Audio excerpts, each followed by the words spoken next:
All right. Hey, this is Brad with Team Brad Stinson Podcast, and I'm sitting here with Curt and Autumn from a fantastic organization called Vetsports. How you doing, guys? Doing great. Thank you for having me. Curt, how you doing there, Devil Dog? Doing just fine. Thank you, sir. All right. So the reason why I wanted to bring them on the podcast is A, they're both veterans, and B, they have a fantastic nonprofit that I support 100%. And without further ado, Autumn, tell me about the Air Force. Tell you about the Air Force. What do you really want to know? Nothing. I'm just kidding.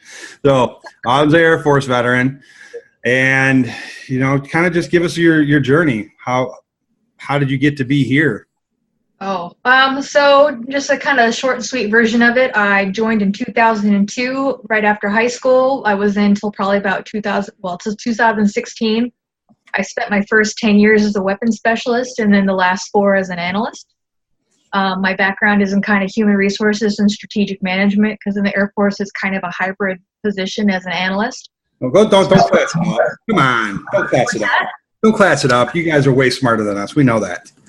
Well, I mean, besides myself. No, I'm not going to go like that. But I did it when I got out. I'm not from Michigan. I actually have family here. I'm from Florida, but it's too hot for me, so I moved north. You're going to get your cold here. Yeah, I'm okay with that. I got accustomed. So I did like any other vet did when they have a hard time transitioning. I went back to school, so working on my MBA. I'm on my last class now. So about to graduate, and well, congratulations. Thank you. Is this your first try? My first try? No, this is actually my second MBA. Well, okay. Well, it took me like 4 tries before I got through college. No, it just, I don't know. I love the idea of learning. I love the idea of trying new things, and I come from a family that does exactly the same, so it's a genetic code, I guess. Yeah, did you deploy at all? Oh yeah, I deployed twice early on, and then I actually got reassigned every time after that, so I never got put back into my window. So I moved maybe 10 times in 14 years to different bases, and actually didn't get to deploy after my first base because of the rotation. When you say early on, can you clarify what that means? 2003, 2004, I was deployed between 4 to 6 months. Were you in the sandbox or were you playing in the mountains?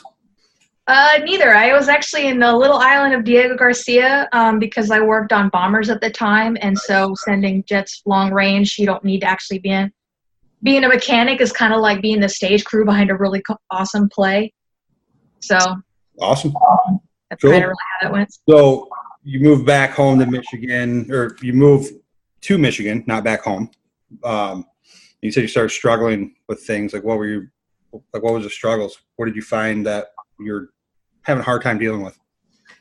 The transition of skill set, because even though I was an analyst, it was human resources kind of job that I was doing, but it did not really carry over so much into the HR career field. So I went back to school as a way to kind of fill in the gaps of skill sets. And there was a lot of learning on that part. I joined the Student Veterans of America, which is actually how I met Curt, because I wanted to meet other women in law enforcement and kind of work with other women veterans to kind of help find myself a mentor and be a mentor for others. That's a huge thing. And I know that there are some organizations, but veterans as a whole, we're an underserved community, and women veterans are tremendously underserved. I mean, only because us guys, we have a larger tribe to lean on. Right. And that's not to downplay your role. It's just, it's a numbers game, right? So right. I totally feel you. And, I'm glad that you were finding things there. So how'd you get to Vetsports? Like, what is that all about? What is this? Hold on, TV timeout. Curt, we're going to bring you on, Devil Dog. All right. So what's up, man? Tell me about your time in the Corps. You old salty dog, you. Well, I joined in 87. It's curious that I joined exactly 30 years to the day that my dad went through. Oh, nice. Down to the day we joined. And then I was an MP, and I got selected for HMX, Which is? The presidential helicopter. Oh, Marine One? Marine One. Ooh. So I traveled this is way back, traveled with Bush and Reagan. I did that for 4 years. I got out, and I fit into the perfect job for me, working as a cop in the worst part of Houston. So it took my skills as a Marine to be able to yell louder than the next person. And knife hand the shit out of somebody, right? Yes. And it fit just fine working in the worst part of Houston, and it served me well for 6 years down there. And then when I got married to a Michigander, I moved up here. So I moved up to Michigan in '97. Gotcha. So I just want to point out both of you guys are transplants. So that's not easy to do, right? No. It's the third time I moved to a completely different state, not knowing a single person. It's because they kicked your ass out, wasn't it? I can't disclose that information at this time.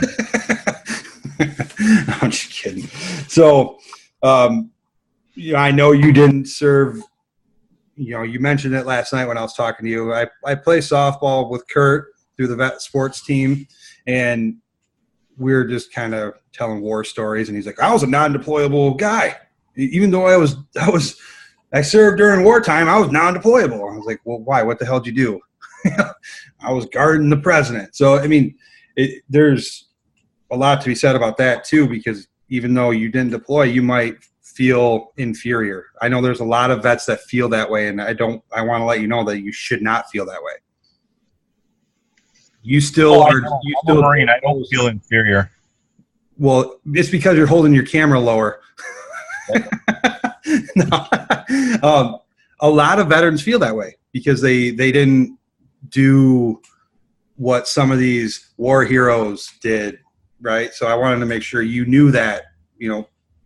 I don't think you did more than most people. You were still willing to die for this country. Most of us still are. So I wanted to point that out.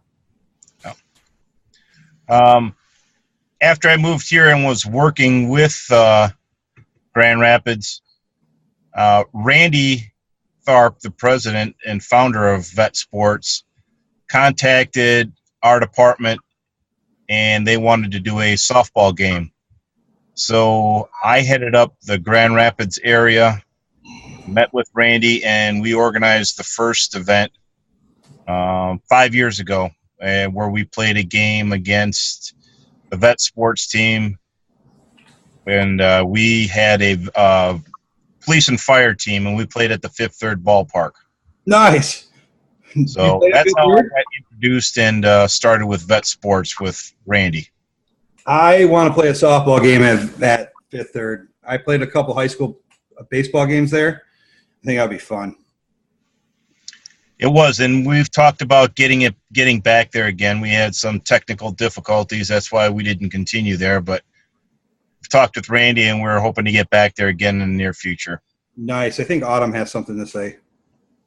Oh, I was going to say back to where combat or veterans feel like they don't want to classify themselves as heroes. It's the level of understanding that, the military is still a business. So we still need people to do certain jobs, but at the same time be able to go above and beyond when time calls. You can't help it if you're serving in a time where it's peacetime versus wartime kind of thing. Yep.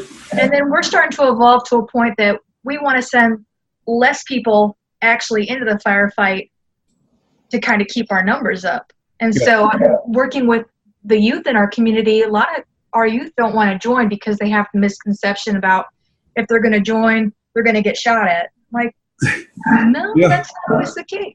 There's a weird stat around here somewhere, and I don't know if it was Vietnam or Iraq, but I'm pretty sure Vietnam. There's only 10% of all troops that served in country actually saw action. Right? Of the 500,000 or a million, however many were in country, 10% saw heavy action. So, wrap your head around that one. right?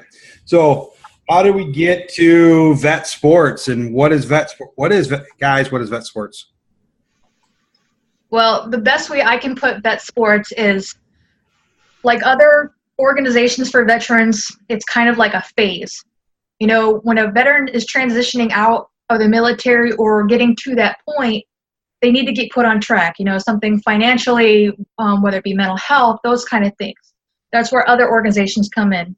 Vetsports is the kind of organization that keeps a veteran on track. And what we do is our objective is to kind of replicate the camaraderie that military members had by bringing together, you know, physical activity, sports, and community involvement. Yeah, because the transition when you come home is a hard one, right? There's nobody talking about this, and it really pisses me off. That's why I'm trying to bring awareness to it, because nobody prepares you for the kick in the nuts that is the transition. And there's outlets out there, and people handle it differently in every which way. Why not lean on the brotherhood? The same people that got you through the last 4 years, right? Doing something that we did as children, right? Playing kickball, playing baseball, going bowling, you know, doing that kind of stuff together. That's right. That's why I love this company. So, sorry. Well, not only that, but it's harder to make friends as adults, and a lot of veterans I know have social anxiety. So what they're not going to go out and just introduce themselves. They're going to try to feel comfortable with their environment and then kind of just ease into it. And I mean, Curt will tell you that I can send him a list of members, but he might get 2 people that'll email him back, call him back, and be like, I want to. I know. I know. So, and that's okay. I mean, but it's letting people know that we're here. And I think the most important thing that I really would love to tell you about Vetsports is we are a preventative action kind of organization. We're not like an awareness. It should not cost a dime to make someone aware that suicide's a problem. But when you bring people together and give them a purpose and give them a reason to be there, a team to be a part of, now you're putting in a preventative action to where if they're having fun, doing something that's not stressful, having a good time, they're less likely to be stuck in their own head. Correct. Okay. The thing with veteran, you know, the 22 veterans that take their life on a daily basis, nobody wants to talk about that either. It's like a dirty word. They just keep sweeping it under the rug. Asking for money to bring awareness to it is like pulling teeth. But I can guarantee you that if we were raising money for puppies, shit, we'd be billionaires. Yeah. Right? I mean, that's why I said I feel like we're a preventative action and not just awareness, because I can tell somebody, hey, we lose 22 vets almost every day. Yeah. However, and this is just kind of an observation too, that I know 22 has kind of been the signature number, but I would love to see that number go down over years, because then it shows me that this awareness is actually making an impact. Yeah. I should be doing, 17 push-ups every day instead of 22, as long as we've been making this this kind of thing known. But we do practices, and Curt will tell you, we do different types of physical activity. We did cornhole last year. We did euchre. We've done bowling. We have semi-pro football teams. We have hockey teams. So anything of your interest, we want to be a part of, just so that you can have a reason to get out and have some fun and take some stress off and meet people who get it. So what is your role at Vetsports, Autumn? I am the director of operations, so I take care of the day-to-day stuff for all of our chapters across the U.S. I like to joke that I'm just... Where are you at? Like, where are you at across the country? Oh, I'm in Battle Creek. So. No, like where is Vetsports located? Is there one in Wyoming, or Wyoming, the state? Not in Wyoming. We're really East Coast heavy, which and we've just actually added on a new chapter yesterday for Southern California. Ooh. So we're up to 22 chapters now nationwide. We're at in Southern California.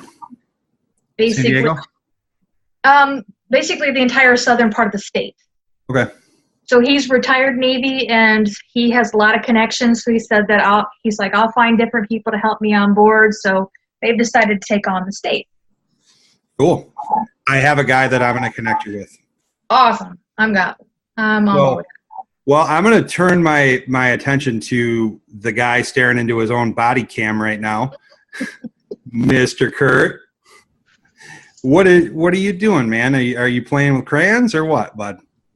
I'm eating crayons, just like every other. Boy. So, what's your role with Vetsports? My role is Autumn gives me a list of people who sign up for Vetsports.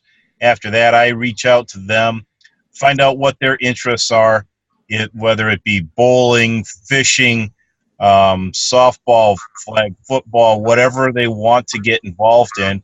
And then I try to pair them up with other vets that are interested in the same thing, and then get them into leagues and stuff to get them out into public and playing and having a good time and just socializing, just getting them out of the house.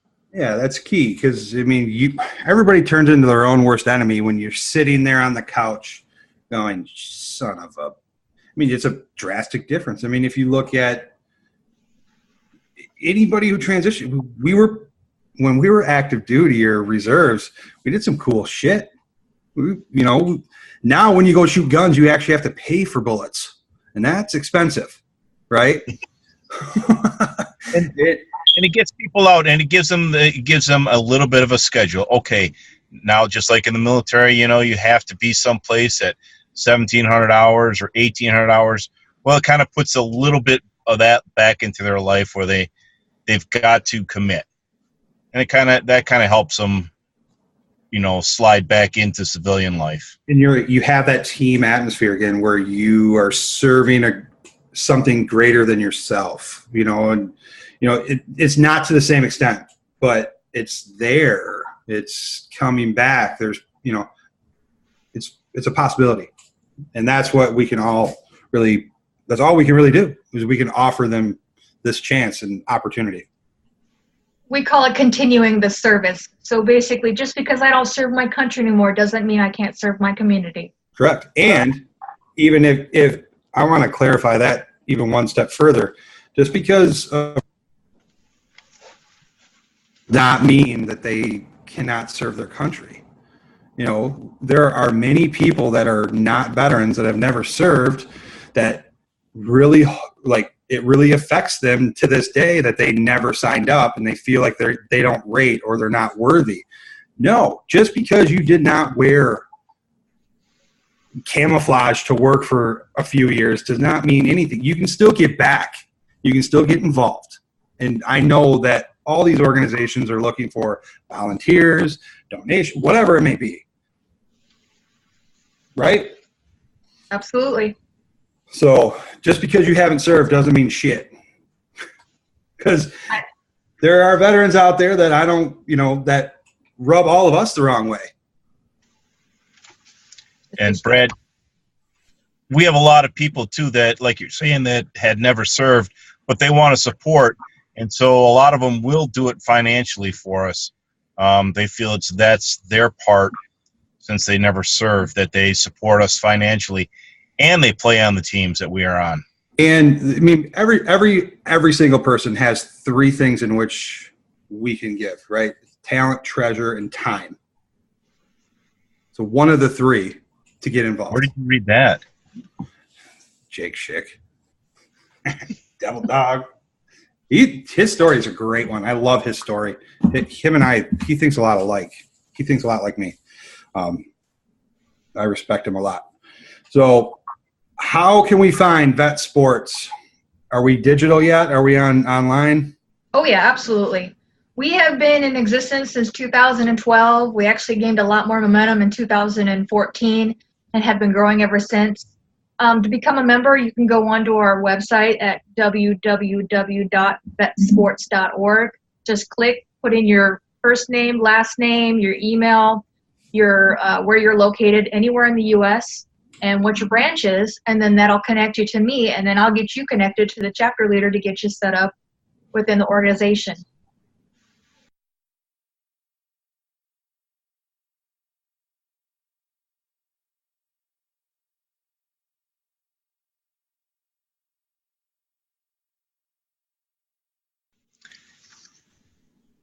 first responders, like Autumn said in the beginning, we see a lot of crap. And so we go through a lot of the same emotional drag that you do from in the military when you're serving. For 27 years, I worked night shift. So I was always away, didn't see my family on the holidays, the weekends, and stuff like that. Very similar to what military life is like. Getting called in, getting ordered to be away from your family just to fulfill your needs at work, just like the military. So, and I want to thank you and all the other first responders, because you think we could go do what we do overseas without guys like you willing to break down our doors and save our families? No, I don't think. I think that's the way we pay back the current military when they're away. We protect so that they don't have to worry about their homes and you're their part families. of the tribe too, man. You're part of it, even though you're a veteran. You're already part of the tribe. But the first responders, they're part of the family too. And that's always been our pleasure, because I've been involved. I've been a cop for now 32 years, and 4 of it was in the military police, but it seems like it's just been the same thing extended, for the entire 32 years that I've been doing it.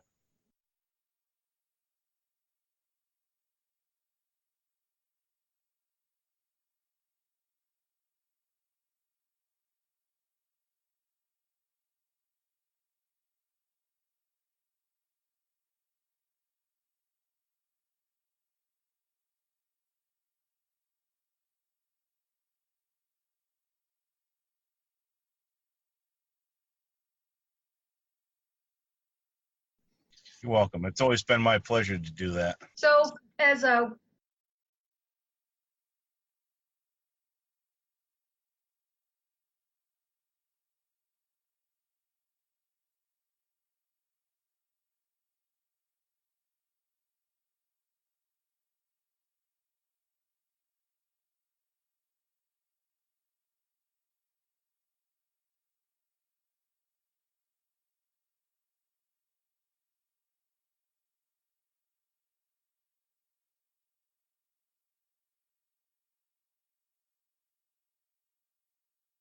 just for memberships that we don't take just veterans, but we take family members of veterans, because we want to have a smooth transition process so that way a veteran feels support not only on the field but at home as well.